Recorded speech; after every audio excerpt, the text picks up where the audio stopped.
What's going on, guys? Welcome back. So today I want to talk about something that is pretty deep and important to me, and that's loneliness. I'm sure it's something that everyone watching here has dealt with in the past and or is dealing with at the moment, and it's definitely something that has affected me in the past, and it's something that I had to deal with for many years throughout my life. As this is my YouTube channel, I want you to know as much as you can about my background in dealing with loneliness and different types of things, because I want you to know that you're not alone if you have dealt with this or are currently dealing with this, that you're not alone, and we're all here to help each other out. So that's what this channel is about. It's all about helping each other out. It's self-improvement. It's trying to be the best version of ourselves that we can be. And if you're new, welcome to the channel. This channel is all about a beginner's point of view. I'm not a gym lad or anything like that, but it's just trying to be the best version of ourselves in terms of working out, trying to be as fit as possible, strong as possible, and trying to go from a beginner's level to level 100 and hopefully being able to help people in the future. So anyway, this is my experience with loneliness. So basically, when I was 16 years old, I think it kind of started when I was 15. Things that excited me in the past just stopped exciting me. Every single day there was kind of a darkness when I woke up. I used to get very excited about things like, football and things that would happen in school. So many different things used to excite me, and then one day it's like everything that used to excite me just didn't excite me anymore. Nothing excited me. I felt alone. Like I could be in a room full of people and I feel like the loneliest person in the world. I could be in a room with 100 happy people and I'd feel like, I'm just depressed, and it would actually make me sadder, because I'd be like, wow, I'm 16 years of age. I'm in a room, everyone seems to be happy and I'm not. So obviously there's a problem with me and there isn't a problem with anyone else. So those were my first feelings of loneliness. And I don't know, could you call it depression or what? I don't know what you could call it, but I definitely wasn't feeling happy, and I definitely felt very disconnected to everyone while I was 15, 16 years of age. And that continued for a good few years. I faded from so many friends and so many people in the past, like people that I used to talk to every single day. I just stopped talking to and I cut out of my life, because other than my probably 4 or 5 closest friends, everyone else I just cut out, because I didn't feel like the same person anymore. It was like one year I was this guy who was always happy and just was excited about everything, and then the next year when I turned 15, 16, I didn't feel like the same person anymore. I just felt like I went from 100 to 0. I was just sad all the time and I was miserable, and my personality changed, and it was like I was living in darkness every single day. Nothing made me happy, nothing excited me, and I didn't want people to see me like that. I didn't want my old friends to be like, what's happened to Adam? He's turned into a weirdo, or he's not the same person. I don't like him anymore. I didn't want to give people that opportunity, so I just cut people out of my life and I just stopped talking to them altogether. Well, obviously now looking back, I wish I hadn't, because I missed out on a lot of friendships there, but that was something that I had to go through at that age. So this continued for a good few years until I was about 18, 19. I was working in a supermarket close to my house, and I always had it in my head that, look, I have my friend group, my 4 or 5 friends that I've had since I was 12 years old. I don't need any more friends. If I go into this supermarket, I'm not going to talk to anyone new. I'm not going to make any more friends. And obviously I've been 2 years now living in what I would say a deep darkness, living with loneliness and just feeling miserable a lot of my days. So obviously 2 years of that, and then you're working in places. Even if I wanted to make friends, I wouldn't be able to, because in that time period I became so socially awkward, because I hadn't been talking to anyone new. I hadn't been stepping out of my comfort zone or practicing my social skills. I just felt completely awkward, and I avoided everyone in my supermarket. I didn't talk to anyone new or try to make any friends or try to talk to any girls or anything like that. And like sometimes there'd be days when you'd be in a good mood and you would be like, you know what, I'll try to talk to a few people, but it was just a fucking disaster. Every time I did, it was just not good. I was very socially awkward, and it took me years and years to try break out of that. Like even in college, when I went to college again, there were so many new people, and I said, look, it's an opportunity to make new friends, and I said I'm going to try to make new friends and try to change chapters in my life. And it's just I couldn't make friends. I could only make 1 or 2 proper friends, but I was still so socially awkward from all those years feeling miserable, all those years feeling like I was so lonely and things like that. So it affected me throughout. Like again in college, everyone would be talking and everyone would be happy and chatting away like normal, and I just wouldn't be feeling the same. And it really got to me. It really got to me because obviously now I'm 18, 19, I'm thinking, am I ever going to break free of this, you know?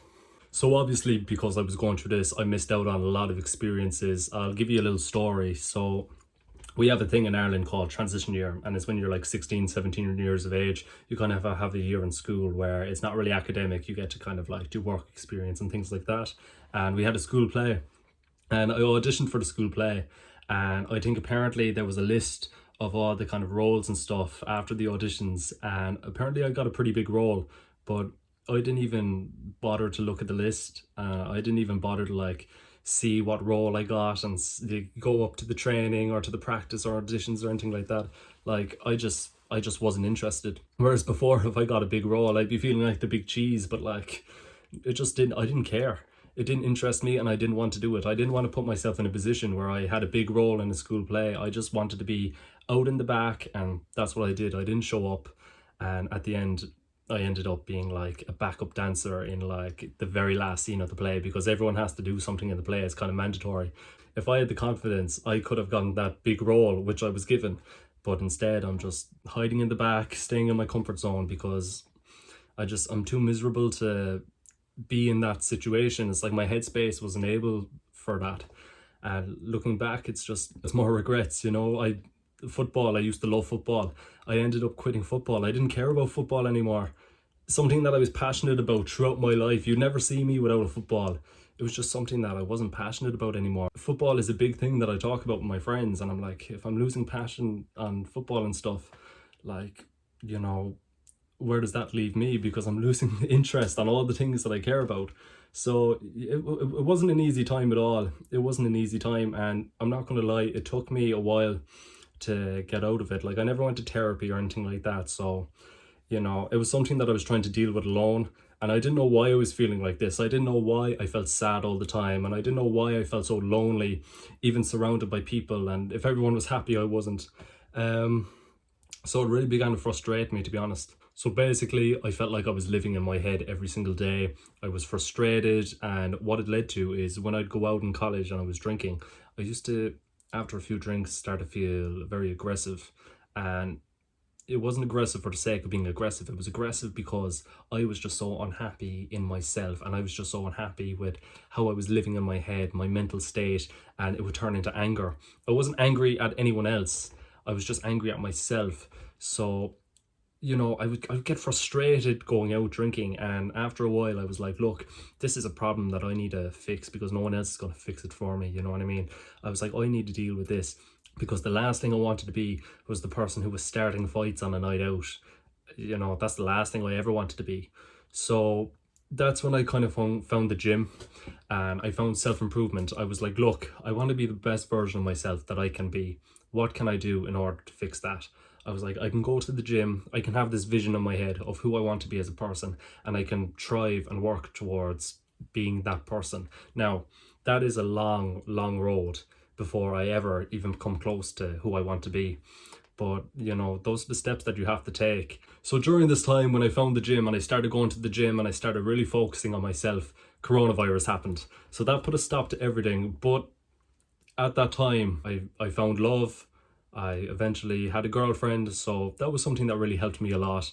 And, you know, that, confided with me wanting to work on myself as a person. And now that I am in a relationship, I said, look, it was more of a duty again to look after myself. It was something that put me on the right track. And I'm not saying that you need to have a relationship in order to put yourself on the right track. You just need to sit down and think, okay, this isn't where I want to be. You can either A, look for support with friends or with family, or, you know, you can either say, okay, what is the ideal version of what I want to be? What do I actually want in the future for myself? Do I want to be going down this road where I'm unhappy, or do I want to be a guy who's socially, you know, has great social skills and is liked, and, you know, is a good guy to be around, and is a guy who goes to the gym and who looks after himself? That's the things that I wanted for myself. And, you know, it was only later on that I finally sat down and realized that that's what I wanted. I didn't want to, you know, go down the road I was going. So I said, like, enough. I'm going to try focus on myself. And that's what I'm doing now. That's what this channel is about. Like, I'm in no ways perfect, and it will take me years before I ever get to that stage where I want to be. because it's a long road and this isn't a 1 week, 2 week change. Self-improvement is for your life.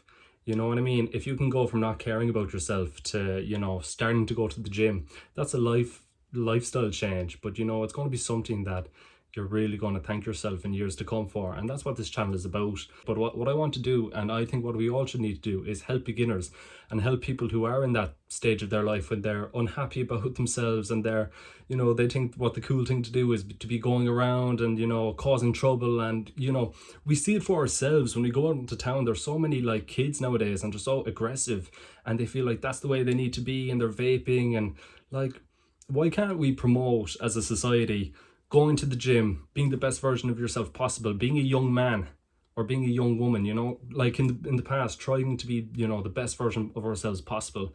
That's definitely what I want to do. And I know that when I'm 30 years old, I'll be happy that I went on this road.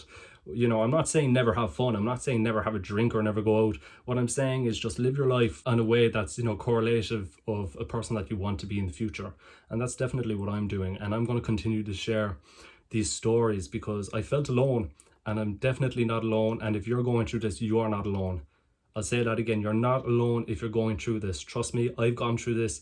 So many people in the world are going through this. They're just not sharing, but I'm going to share, and I'm going to continue to share for you guys because we're all in this together. This is the channel that helps everyone out. You know what I mean? Like, I have comments helping me out with my 50 push-ups and my poor form, but you know what? It's all experience and it's all tips, and we're going to continue to help each other out, and we're not going to stop until we all get to level 100 and we all make it. That's what this channel is about. And if you're new here, again, welcome to the channel. And all we want is the best for everyone, and we're all going to make it, guys. Look, that's my story on loneliness. Thanks for listening, and I'll see you in the next one. Take care.